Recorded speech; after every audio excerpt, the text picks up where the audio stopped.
Is it possible for us, who are so easily moved by earthly things, to come to a point where nothing can upset or disturb our peace?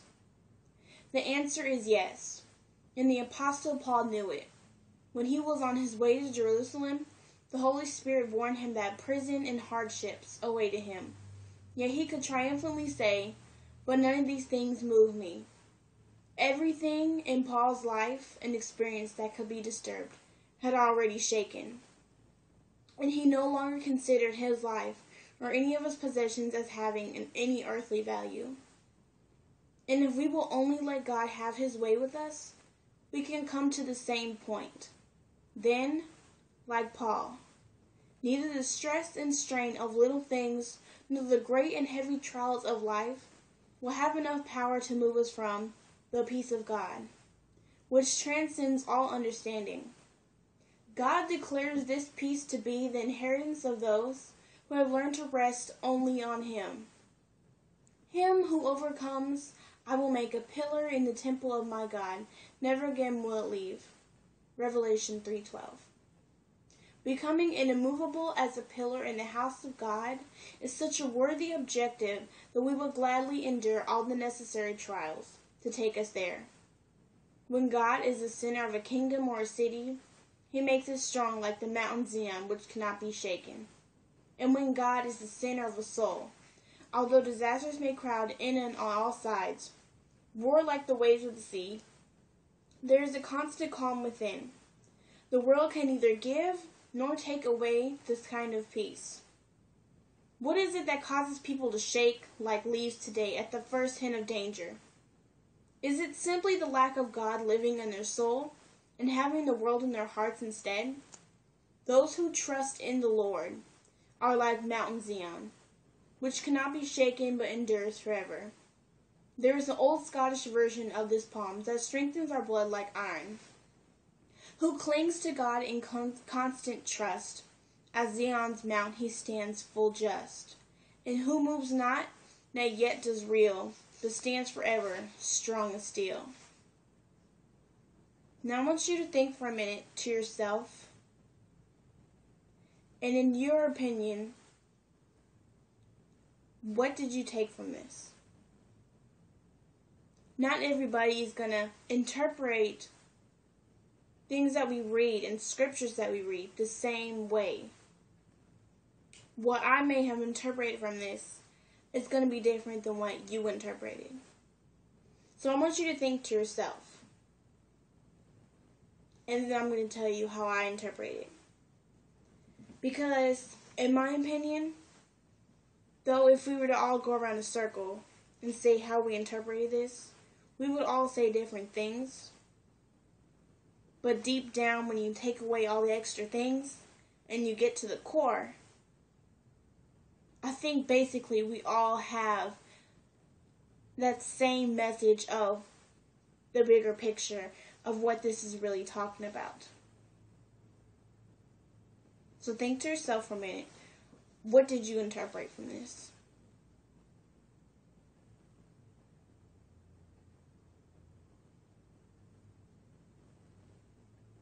Now, what I interpreted from this is that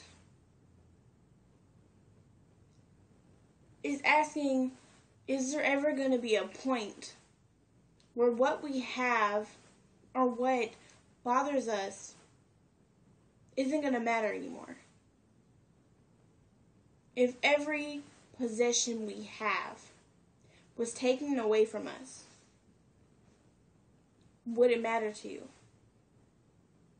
Now, right off the bat, I think pretty much all of us could say yes. Because most of us have worked for those things. They aren't free. But if all those possessions were taken away, did you know that God has something so much better? Would you give it all up? Would you wait? And that's what Paul did. Everything in Paul's life and experience that could be disturbed had already been shaken. and he no longer considered his life or any of his possessions as having any earthly value.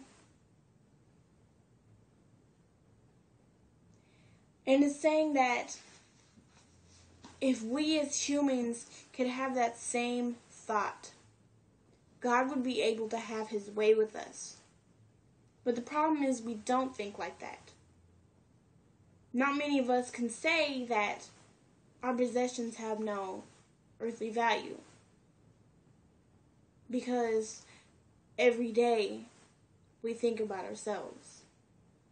We think about money, food, clothes. But compared to God, it doesn't matter. And that's what we need to realize, the things that we cherish most, in comparison to him, don't matter at all. And what would happen if we really gave all that up? Now it says, him who overcomes, I will make a pillar in the temple of my God. Never again will he leave it. Becoming as immovable as a pillar in the house of God is such a worthy objective that we would gladly endure all the necessary trials to take us there. Now,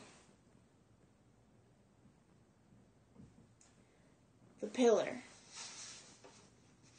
is a metaphor for all the things that we go through our life. Every day, we struggle with certain things.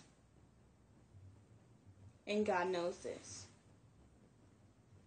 He's just not going to hand us everything on a platter right in front of us.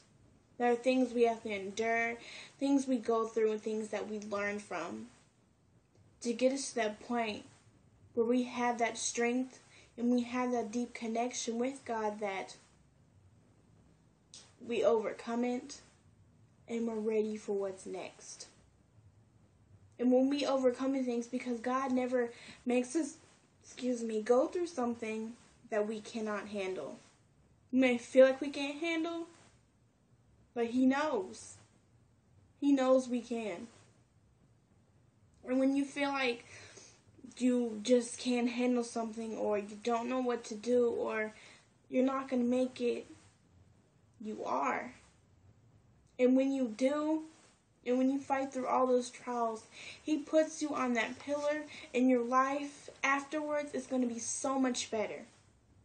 And that's what we have to keep in mind when we go through things every day, and when we're struggling, we're asking, why, God, why? There's always a reason. We may not understand this now, but years after something happens, we may look back and say, oh, that's why that happened. Just like when people say, what doesn't kill you makes you stronger. God does that every single day. He makes us stronger every single day.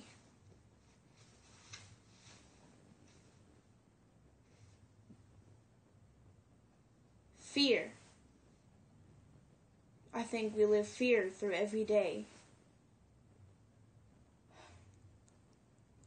It asks us, what is the cause? What is it that causes people to shake like leaves today at the first hint of danger? It is simply the lack of God living in their soul. Now, I've heard people tell me, you should fear no one but God. But because people are so caught up in the possessions that we have, are so caught up in things that they make blow up to seem important that really aren't important, according to our Christ, it puts fear in us because we fear of losing those things that we have valued so much that really are not valuable at all. And it is because we have the lack of God in our soul that we have this fear. Imagine how fearless you would be and feel if you just felt and had the warmth of God in your soul every day compared to what you do now. Would you be less fearful? Would you have less value on possessions that you have?